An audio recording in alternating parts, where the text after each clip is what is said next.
এটা আমাদের শরীরে কতগুলি প্রোটিন পরীক্ষা করে অ্যান্টিবডি বলে, এটা অ্যান্টিবডি।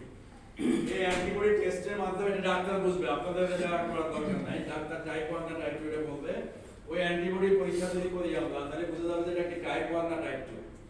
আরো কিছু পরীক্ষা আছে আর কি। টাইপ 1 তে আপনার কি টাইপ 1 আছে না টাইপ 2 আছে, না আমরা বুঝতে পারি যে রোগী পরীক্ষা ছাড়া বোঝা যায় যে টাইপ 2 না টাইপ 1। ঠিক আছে? ওইটা যদি অনেকে জানতে চায় যে না আমি পরীক্ষা করব, এগুলো একটু এক্সপেন্সিভ পরীক্ষা, একটু খরচ লাগে বেশি, তাহলে এই অ্যান্টিবডি টেস্ট করলে আমরা বুঝবো টাইপ 1 আছে না টাইপ 2 আছে। ঠিক আছে? অ্যান্টিবডি আবার 4 রকম আছে, অনেক রকম আছে। ঠিক আছে? বিভিন্ন রকম অ্যান্টিবডি আছে, ওটা টেস্ট করে বুঝতে হবে।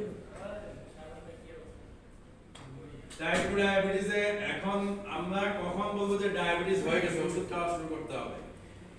ওষুধ তো খাওয়া লাগে না, এখন দেখেন না ডাক্তার জাহাঙ্গীর কবির বলে যে 7 দিনের মধ্যে ডায়াবেটিস কন্ট্রোল হয়ে যাবে, এগুলো ঠিকই আছে কথা।